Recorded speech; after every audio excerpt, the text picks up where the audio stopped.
All right, I'm just gonna start this thing. I think it's all working. All right, what's up, landlords? Renee here. I got Jason. We're gonna have a chat. He's basically a fellow real estate investor and much more, and a friend of mine. We go to the same church, live in the same area. So, Jason, can you give us a quick intro about yourself?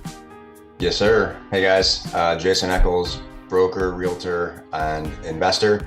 And I apologize, I'm getting over a little bit of a cold, so if I cough or sneeze or something, I'll try to mute myself so you don't have to listen to that.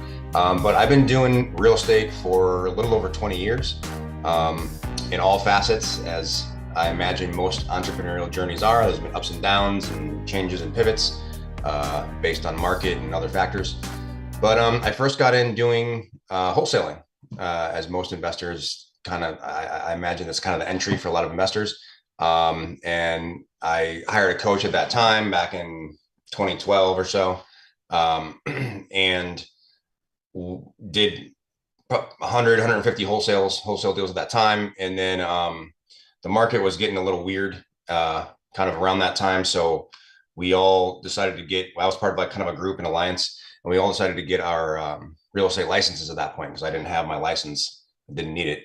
But there were some things going on that we decided all to get it just to comply with, with what was going on, laws and guidelines. So I did that. And then I found that I really enjoyed doing the whole real estate agent thing. I liked educating. I liked kind of like taking someone from the beginning to the end of the process and navigating all the ups and downs of that. And so I did that for probably 15 years, and sprinkled in investments, flips, and helping other people buy investments and rental properties and things like that. And then probably in the last 2.5 or so years, again because of the market, did another pivot and went kind of full time into investing. So I kind of hung my hat of the whole real estate agent stuff and focused 100% on investing. And since that time, I think we did about 40 something flips. And I acquired 7 doors for rentals. And now the market's kind of being weird again. So I'm kind of growing back up my team of real estate agents and the retail side, while at the same time still focusing myself on investing in all different facets. So that's the quick story of my journey. That's awesome. That's a lot. I know you're a wealth of information. One thing that really stood out to me is your slogan, your home sold guaranteed or we'll buy it. How did Yeah. you come up with that? Like, is that a new slogan you've had or have you had this for the whole time? Not for the whole time, but a lot of people throw that around or something similar. Okay. I just use it because I literally want to buy all the homes. So I am in what they call an end buyer, where I would buy the house personally. A lot of the agents and brokerages that use that slogan, they kind of farm out the buy it part, where they'll go with whatever Open Door or any of these big iBuyer companies, these hedge fund type buyers, um, or their real angle is just as a gimmick to be able to list the property. Okay. So I just it's simply what they call a unique selling proposition, a USP in like real estate, where it's just like, why do business with me versus any of the other 30,000 plus agents or brokers in Central Florida? Why am I better? What value do I bring above and beyond? And so usually what happens is I will make a cash offer, and it's a no nonsense, quick close, no commission, no closing costs, no stress kind of a transaction. Obviously it's less than, what would be considered market value, but it does two things. Number one, it gets them kind of a plan B, right? It gets them like an option if everything else fails on the open market or the listing side. And B, when we do list it, we can legitimately say we have an offer. If someone wants to make an offer, and usually if it's a good agent, they'll say, hey, do you have anything on the table, anything negotiating, any offers? And legitimately the seller or the list agent can say, yeah, we do have an offer. So give us your highest and best. So it kind of does benefit the seller in more ways than just, hey, I have this cash offer that I can use if all else fails. Okay, that's cool. I thought it was you were like really confident or good at your job, so you knew what you're doing. Because I did No, notice I when I have was, no. I'm not good at all. I don't know. No. I saw you Yeah, were I mean five that's star. well, of course you have to be if you're going to put your money on the line, right? If you're going to actually deliver on the promise or the advertisement that you make, then yeah, like you gotta be pretty good. You got to know the back end market. You got to know what's going on, in the macro market, as well as the micro. And you have to know that that offer you're going to put out there, the cash you're going to put into this property is going to actually benefit you as the investor, as the buyer, as much as benefiting the seller. So 100% you have to know your stuff. You can't just make that offer, kind of willy nilly, and have it be a serious offer. Unless, like I said, you just farm it out and then it's not you at all. And you just throw the information into some website and then they give some offer, but you can't really speak to that. You can't really explain where that offer came from or why it is the offer. And the other thing with those big, hedge fund buyers is that they'll usually kind of backtrack. So they'll give you some phenomenal, amazing, you've probably seen these advertisements. Hey, I'll buy your house for market value or whatever. What they do is they get like a quote unquote inspection, and then they're going to knock you off 30, 40, 50 grand because, they need to clean the carpets, so that's kind of the MO of a lot of these big guys. And by that time you're 2, 3 weeks in and you've already, went under contract or started packing, or, have at least in your mindset that you're going to be moving, and they kind of got you in a lot of times in those situations. So I don't do it that way. I actually sign the check. I actually transfer the funds out of my account into theirs. In that way, I am a little bit more knowledgeable and I can speak a little more into, all the numbers and why we're doing it. And I can be very flexible with the sellers, right? Sometimes the quick cash offer maybe isn't the best scenario, but maybe they need a little time and maybe we can give them more money if they take terms, if I can make payments over time. I do that quite often, and we can get them more in the long run than just a quick one option cash offer. So you have to know what you're doing for sure to make that kind of claim. Okay. And I imagine that being a real estate agent, you're going to have some disclosure saying, hey, I can help sell your house, but I do have an interest in potentially buying it, just so you're aware of this. And also you being upfront like that and comparing and contrast yourself with the big, name hedge funds and stuff, the ones you get the mailers from saying, hey, we'll buy your house at cash offer and some kind of inflated price. I get them all the time. Yeah. And I think what they're doing is fishing. They're trying to get you to bite and get closer. And then they'll be like, oh, your roof is kind of old, or oh, we found some cracks here or something. Anything I could do is start chipping away. I did see that you were 5-star rated on Zillow, Realtor, Yelp. Like you really had cast a wide net, because when I was doing research on you, it was kind of fun watching all your videos and everything. One thing I wanted to ask you is about the evicted tenant that left a car in the garage. Whatever happened to that car? I think if I remember right, that was a little while ago. Yeah, that was kind of crazy. But that one, I think somebody came and got it. Somebody eventually came and got it. So I don't remember. We had called. Apparently it's really hard to get rid of a car, even if you're trying to give it away. Because I didn't have the keys and I didn't even know the condition or history of it, of course, because it was just literally left there in the garage. But it looked like a decent enough car. But anyway, yeah, someone I think eventually came and whoever was the owner or some representative of the owner came and got that, if I remember right. Okay. And what about some of your videos? I saw you include your kids with it. It was kind of fun. Is that just something like you kind of just whimsical, kind of just, did off the cuff, or do you plan that? Do you have a habit of including your kids and stuff like that in your videos? Because I did see you do a lot of videos with local businesses and other people on your team and stuff. So I was just curious how you go about all that. I mean, I fancy myself like some kind of, internet marketer, whatever, like advertisement type of guy. But in all honesty, I'm sort of, shooting from the hip. I just thought it would be cool. I thought it would be fun. They really were interested in what, Daddy was doing. And so I put him in there and kind of like thought up some scenario and some little, the social media stuff is it gets much more traction if you're entertaining, right? And we're doing an education video here, and we try to keep it, lively and fun. But honestly, people jump on YouTube, Facebook, whatever, and they're going to consume this content because it's funny or interesting or entertaining. And so with that mindset is why I put a lot of that content out in my best effort. And as you go back, sometimes you look at it and it's like you kind of cringe. But yeah, that was the whole point of that. I thought it'd be cute or entertaining, and they'd be able to, get a little more than look at this house I flipped or look at this house I listed, and they could see some cute kids and get a little bit more, to know me a little more as well in my family. So that was the purpose behind that one. No, it was definitely entertaining for me. I saw you were going to conferences. I mean, you were interviewing like contractors and gyms and stuff. And how did you get featured on Zillow and House Hunters? And then I even saw you on an international property show. Mm-hmm.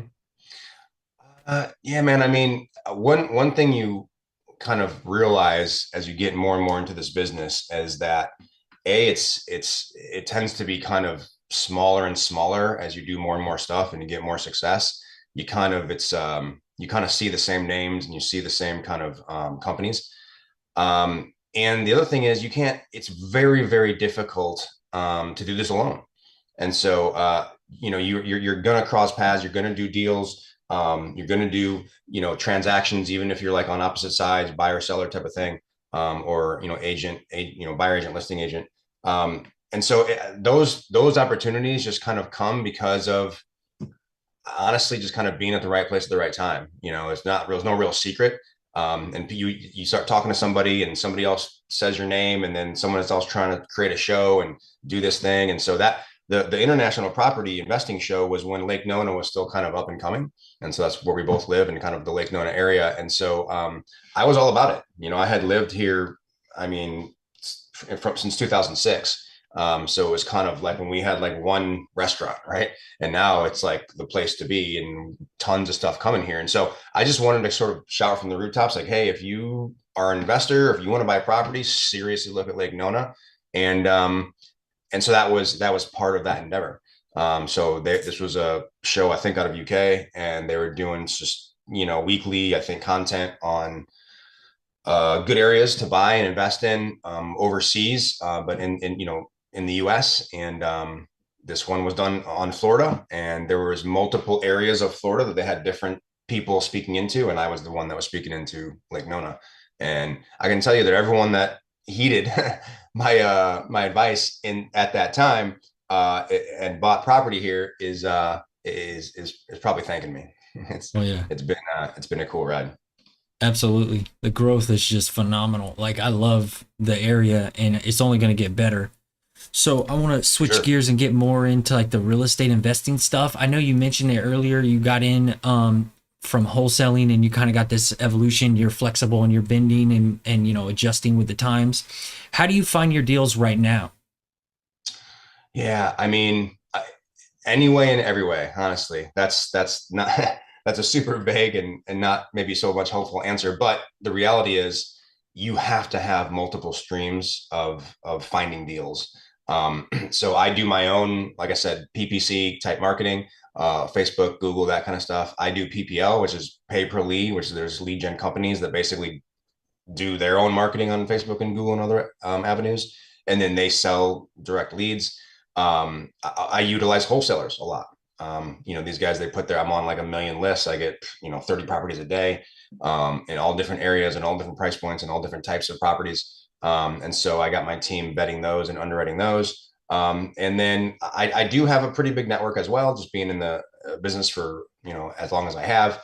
And so I have past clients and other investors that I've worked in that are kind of more mom and pop and don't have a big operation. They're kind of one off and they just know me and trust me. And so a lot of deals kind of happen that way as well. And I go to a lot of meetups. There's no shortage of, you can literally go to a meetup every day in Orlando, on all different facets of real estate investing. And so I speak at some. I'm present at many of them. And so through that, again, your name gets kind of around. You see the same faces over and over. You see kind of who are players and who's doing what. And and I really really enjoy educating. I really just enjoy sharing whatever knowledge I might have gotten through experience or through other educational things that I've gone through.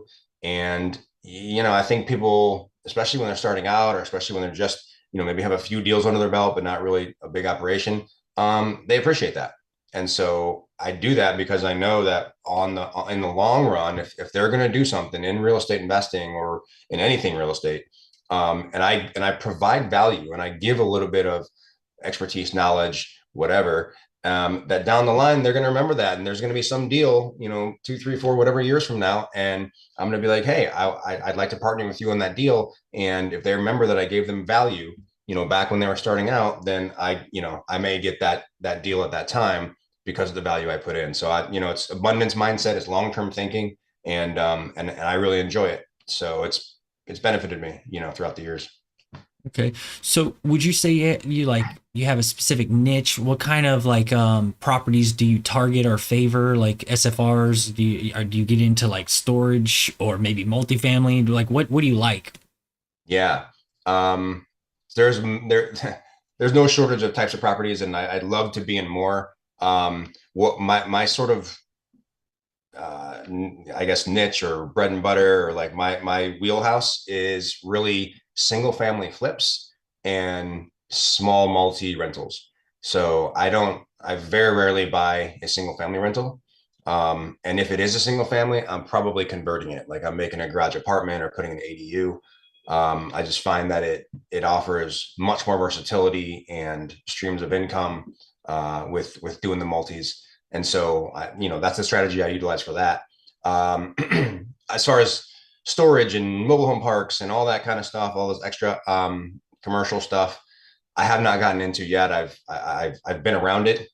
I know people that are in it, and actually my family has done that, in that space before. But me personally, I stick to what I know because I'm busy enough doing the stuff that I'm doing, and there's enough to go around that I have not branched out yet. But it's something that I'm definitely interested in, and I'm sure I will in the near future. But I have not dipped my toe into that stuff yet. Okay. So with your rentals and as far as leverage goes, are you intending to pay off these rentals? Like, what's your exit strategy? How do you go about handling your debt, your equity, and like Yeah. maybe looking to the future, how you might exit? Right. So honestly, there isn't really one specific strategy. And so it highly depends on like how I enter it. And then also what's going on in the market, and what I need at the current moment. So I'll give you a perfect example. I bought a property 2 years ago. It was two different structures, two different properties on one parcel, which is, I love those kind of properties. So, when I I bought it cash, and then I refinanced out. So I guess it's kind of a hybrid BRRRR method in that situation, but it already had renters in there. So I really didn't fix it up that much. I fixed it up over time once I changed out tenants, but it was like immediate cash flow right when I bought it. So, I bought it about 140 grand, and it was in St. Cloud. And I, at the time, it was 4.5% interest, which was great. So, um, that was, fast forward 2 years, which literally this was last month. What I did is because low interest loans are so valuable right now with the interest rate market, um, I knew I could get a premium by doing a doing a subject to the existing financing, and then I held a note. And so we sold it. I think it was last month. No, I think it was this month, earlier this month. Anyway, we sold it at 273, and I think I got like 40K down, and then I held a note at 4% interest. And so I'm making now, I'm getting a monthly payment every month out of that, and I don't deal with anything. No tenants, no turnover, no maintenance, no phone calls. I just get a check every month, and then I got that little lump sum payment at the beginning. And because I have interest on it at 4%, instead of the 130 or whatever the note ended up being, I'm actually, over the long run, if they don't pay me off early, I think I'll make like 200, over 200 on that payoff note over term. So that's the power of terms, and taking money later, or over time. You actually get in your account over that time frame, much more than if you were I was just to sell it on the open market, for cash or for an end buyer, whatever the case. So it really just depends on what's going on in the market. How do I extract the highest value out of each property, and what strategy I'm going to use to be able to put that money into something, something else bigger, better, or new, or whatever. And so I'll take that money and I'll do more flips, and I'll pay off my other rentals quicker. But I don't my priority is not paying them off. That's not my priority. My priority is maximizing every asset, including every dollar, to produce more assets in dollars, and paying off each property as quickly as possible, and dumping a whole bunch of funds into just paying it off is a safe play. I get why people do that. But I'm not, I'm trying to grow, and growth and safety often are at odds. So when it is that was that assumable mortgage and they assumed it, or do No. they give you the money and you pay it? How does that, technical aspect of it work out? Because like if they can't call up the mortgage if it's in your name unless there's some kind of a permission. Like how does that work? Right. So they have permission. So they get a limited power of attorney in order to contact the lender essentially on my behalf. It only really needs to be done at the beginning, because they need information like payoffs, monthly payments, things like that. And if they change out insurance into their name, whatever the case. After that, they basically have access to the login of the website for the servicer or for the lender. And so they just basically make payments directly. And so once that's all taken care of and it closes and it switches names or whatever, usually, a lender, what's the only thing they want? They want the payments. They want on-time payments. And so they're not going to necessarily care who makes the payments, just that they are made. And so it's called a sub two. It's not an assumption. It's not, they don't go and put their, W-2s and income and P&Ls and, taxes and all that kind of stuff and get qualified, so to speak. They just basically start making payments. And so my name is still on the loan, on the underlying mortgage. And that is, that's very beneficial to a buyer, right? Not only do you get the terms of the loan, which is low interest rate and all that kind of stuff, but also because they don't have to go and get qualified. Their credit score doesn't matter. Their how many properties they own doesn't matter, because they're sort of assuming the payments without assuming the actual loan. And then I put on, obviously the note. So I'm in second position on that note. And that's where I'm getting the payments in addition to the down payment that they paid me. And so for me, it worked out nice because I like the residual income. I like cash flow. That's one thing that I do prioritize right now, is cash flow over like long-term equity growth. Although all properties will grow in equity, over time, some more than others, but my thing is kind of focusing on cash flow right now. So that was a way that I could get a lump sum payment plus cash flow without having the stress of maintenance and turning over tenants and, all that stuff. Yeah, that's creative finance right there. Did you present this offer to the buyers when they just came to you? They wanted the property, or did they present it to you? How did that come I out? marketed that way. Okay, I marketed that, hey, I'm selling this as a sub two. Here's the interest rate payments, and then here's the purchase price. Here's the down payment. And so I laid it out and marketed it that way. very smart, because you knew that the low interest rate was very valuable. And I wouldn't be Exactly. surprised if I see more of that, because right now they talk about people don't want to move because they're in a mortgage with a really low interest rate right now, and they're just going to stay put because they don't want to get rid of this. But if they knew about the sub two, is what you called it, and they could still potentially go somewhere else. But then the issue would be for them, if they want to get another loan, if they can qualify with a debt to income, because that previous mortgage that they're leaving is still going to show up on their credit. When you do this, is it in your personal name or your company's name?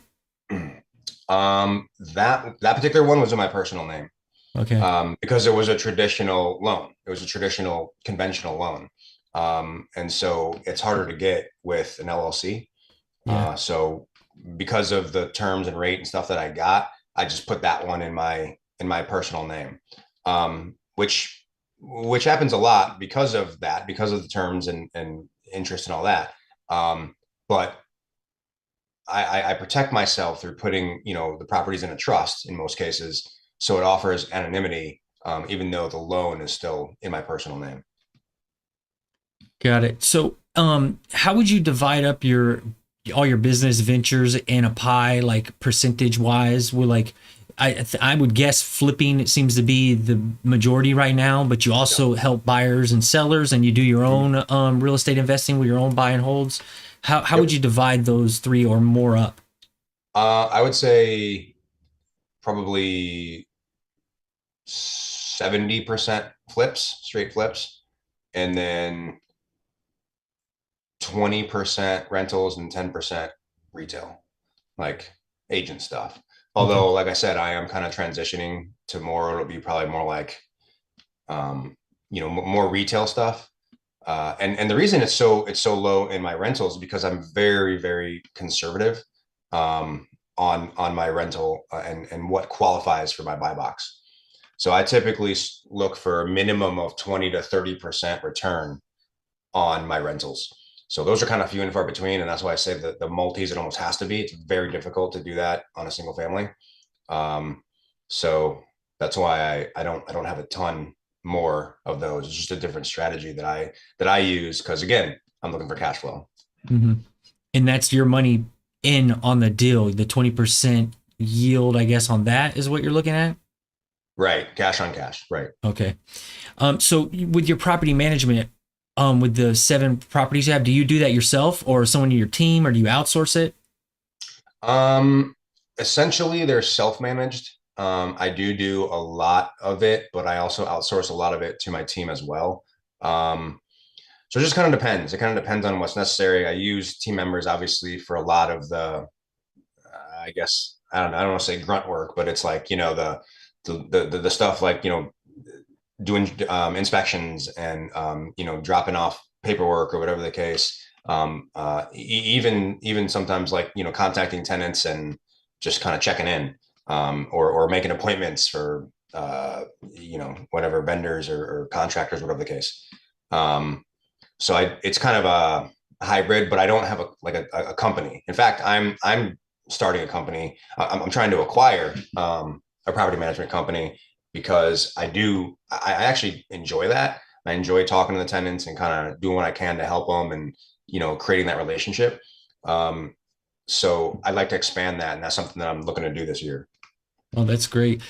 Can you elaborate more on how it's kind of like self-managed? The tenant is managing it. Is that what you mean? No, no, I mean, I'm managing it. Okay. It's like like I don't have a property management company. Okay. And do you use a property management software, or if you acquire this other company, you'll kind of follow suit and use their systems? Maybe I'd have to look at it and see what systems they're using. But yeah, I use like a super cheap, just consumer. I think it's called Turbo Tenant. Okay. Um, and it's no bells and whistles, but I mean, it works great and it has a lot of functionality that I need. And it's like $9 a month for Yeah. each property. And because I believe, because I have multis, like, because like one address and then like unit A, unit B type of thing. I believe that's considered one property. So it's $9 for each basically parcel, and it offers everything I need. So it's like a no-brainer for me. Do they do direct deposit, or are they dropping off cash? How do you collect the rents? Uh, it's through their website. They put in their information. They can do automatic withdrawals from their account, and then it goes into my direct deposit from there. Great. That's awesome. I've heard people talk about that before. You said it was Turbo Tenant, or Tenant, yeah. okay. And then I thought there was another one, something Cloud, Tenant Cloud or something. There's so There's a many bunch of versions them. of it. Yeah, there's a bunch of them. Yeah. I just landed on this one and it works well. So Yeah. All right. So, turning towards the close of this, just out of curiosity, like, big lessons learned, for anybody that's new to real estate investing, being a landlord and stuff like that. Do you have any big lessons that you've learned, something important that you would share with newbies? yeah, I mean, I would say that if there was one thing that I would do differently or do more, would be put myself out there and get, nose to nose with other investors. And and I did do that at the beginning, but I was super intimidated. Um, and I thought I knew nothing, which I did. But I was trying to play the game and trying to, and this is my, maybe my own ego or my own kind of mentality where I thought I needed to be like them or be someone or offer some kind of value with knowledge or experience or whatever. And it tripped me up. And so I would go get in these rooms and I would be very shy and I'd be very hesitant to ask questions or to talk to these people. And when I did, I felt like I had to like be like act like I knew what I was doing, and it hurt me. And so humility and asking questions and kind of brushing off the whole like dismissive sort of attitude that sometimes these guys have. There are people out there that do want to give value, that think like I do. If someone came up to me who's a newbie, I'll talk to them for an hour. If I'm sitting there and I have time and they're willing, I'll share everything and anything, and I'll answer any questions that I know, just because I've been on the other side of that. So I would say get in front of people and find the person or people that are willing to give you the time of day, and then your value can be coming back to them when you go and implement what they tell you. You go and take their advice and you take action, and then you bring back something, a deal, a seller, a lead, a situation, a problem, and let them solve it. And you guys, JV or partner, make money together. And now you've got like a lifelong, mentor, partner, whatever, that you can come back to and do deals with. And maybe someday that person will bring you something. Right. And so that would be kind of the biggest takeaway or piece of advice that I would give, especially newbie investors. Just get out there and make connections. And the people that are the most successful, I find, are the ones that just have humility and just go out there and put themselves out there for good or bad, make a bunch of mistakes, trip, fall on their face, but they get back up and they get back out there. And because that's not the norm, because most people trip and never come back, most people like me stupidly go and think they're talking a game, and people see through that right away. And it takes just longer for those people to get to any kind of success. So that would be my one takeaway or advice. Yeah, I'm digging it. I definitely hear the humility, and then get out there. Don't try to go it alone. So I know you have kids. Are you interested in grooming up your kids to try to follow your lead, or are you just gonna let them go their own path? Oh, I mean, of course. I mean, I'll let them, make the decision that they want. My daughter, Alyssa, is into kind of design. So we had talked about her being like a stager, or, you know what I mean? Like a design person that could come design my flips or help out with that. And she's in and out. She's hot and cold with that. But my son, who's 14 now, he's like all in. He's like, oh, I'm gonna be an investor like daddy. So he's, at least for the time being, he's already made up his mind. So I'm kind of bringing him in on some things and doing some math with them, some ROI and kind of what will be the right entry in this and what's the ARV and stuff like that. And so he's, so far he may be taking over the reins, taking over the empire. That's awesome. So, can you take a moment and shill all your stuff? Like what are you promoting? What are you selling, offering, and stuff like that to get it on the record? Um, Man, I don't have any product or coaching or anything like that. I would just say anyone that wants to reach out and ask any questions at all, dude, reach out. Like drop my stuff down there in the chat or whatever. Like anybody can ever reach out. I mean, I think my number is right here on the Zoom screen here. So I'm happy to answer questions, give advice, talk on the phone with the seller, offer any paperwork, contracts, addendums, leases that I have over the years acquired, spreadsheets and how I run numbers. I mean, whatever. I just really enjoy just teaching and educating, and this what I've always done, whether it's an investor or a seller or my kids. I have that sort of teacher's heart. So reach out. That's all. That's it. There's no cost. There's no obligation. There's no contract to sign, NDA, whatever. Like I'm an open book, and you can do what you want with it, and you can steal my stuff and go do your own thing and never talk to me again. That's cool too. You know what I mean? But I just know that if I give enough value, Zig Ziglar says you can get everything you want in life if you help enough people get what they want. And I took that to heart, and that's what I'm about. Awesome. I want to invite you to my landlord community. I have a free school community for landlords. Have you heard of Skool? Yeah. Yeah. Skoll. Yeah, Skool. It was created by Sam Ovens. I see you got the acquisition.com, and Alex Hermosi just invested into it. So they're going big. Yep. And I created a landlord group for like, small mom and pop landlords, do it yourself. And I share everything I can and know from 10 plus years of long distance landlording from the Middle East. I created up a bunch of different shortcuts, hands-off approach. I call it self-service management, where I kind of give all the tools to the tenant to kind of let them resolve things on their own. And that requires a lot of effort. Like you have to have a website with good, solid FAQs. You got to have YouTube walkthrough videos and stuff like that. And I carry a home warranty, and I got steps, everything laid out in my lease.